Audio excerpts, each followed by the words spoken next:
আসসালামু আলাইকুম viewers, welcome back to my channel. এই গরমে স্বস্তি ফিরে পেতে আমরা তো অনেক রকমের রেসিপি ট্রাই করে থাকি, কিন্তু বাচ্চারা আবদার করেছে গরুর মাংস খাবে। এখন গরুর মাংস এই গরমের মধ্যে কী দিয়ে যে রান্না করে ওদেরকে খাওয়াই, তাই ঝটপট চিন্তা করলাম পেঁপে দিয়ে গরুর মাংস রান্না করব। এভাবে রান্না করলে খেতেও যেমন সুস্বাদু, দেখতেও কিন্তু খুবই সুন্দর।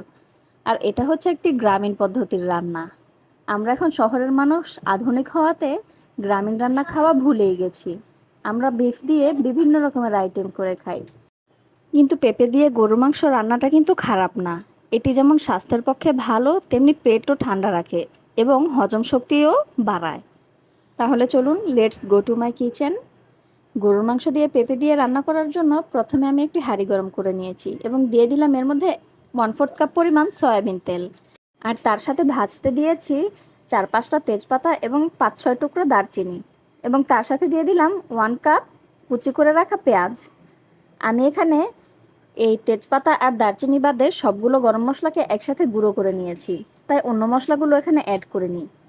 তো পেঁয়াজটা ব্রাউন করে ভাজার পর যখন ভাজা হয়ে যাবে, এর মধ্যে দিয়ে দিলাম 1 কাপ পরিমাণ পানি। আর মশলা হিসেবে দিচ্ছি 2 চা চামচ রসুন বাটা, 1 চা চামচ আদা বাটা, 1 চা চামচ ধনিয়ার গুঁড়া, 1 চা চামচ জিরার গুঁড়া, আর দিয়ে দিচ্ছি 1 চা চামচ গরম মশলার গুঁড়া। আর তার সাথে অ্যাড করব 1 চা চামচ টক দই, 1 চা চামচ হলুদের গুঁড়া এবং 1 চা চামচ মরিচের গুঁড়া। এখন সবগুলো মশলাকে একসাথে ভালো করে নেড়েচেড়ে কষিয়ে নেব। তো কষানোর পর তেলটা যখন উপরে চলে আসবে, তখন দিয়ে দিব 1 কাপ পরিমাণ পানি। আমি এখানে গরম পানি ইউজ করেছি। আর গরুর মাংস রান্নার ক্ষেত্রে গরম পানি ইউজ করলে মাংসটা খুব তাড়াতাড়ি সেদ্ধ হয়। তো মশলাটাকে বেশ কিছুক্ষণ কষিয়ে নিলাম আর দিয়ে দিলাম এখানে 1 কেজি পরিমাণ গরুর মাংস। মাংসগুলোকে আমি ভালো করে কেটে ধুয়ে পরিষ্কার করে নিয়েছি, আর মাংসগুলো একদম তাজা। মাংসটা 20 মিনিট কষানোর পর এখন আমি দিয়ে দেব 1 কাপ গরম পানি। আর এই গরম পানিটা দিয়ে আরেকবার একটু নেড়েচেড়ে দেব। এই 1 কাপ পানি দিয়ে এখন আমি এর সাথে দিয়ে দেব কেটে রাখা পেঁপে এবং কয়েক টুকরা আলু। আর এই 1 কাপ পানি দিয়েই আমি পেঁপে আর আলুটাকে কিছুক্ষণ কষিয়ে নেব। তো এখন আমি এখানে পেঁপে আর কেটে রাখা আলুগুলোকে মাংসের মধ্যে দিয়ে দিলাম এবং ভালো করে উল্টে পাল্টে এগুলোর সাথে মিশিয়ে দেব। তো এরপর প্রেসার কুকারের ঢাকনা আটকিয়ে এগুলোকে প্রায় 5 থেকে 7 মিনিট কষিয়ে নিয়েছিলাম।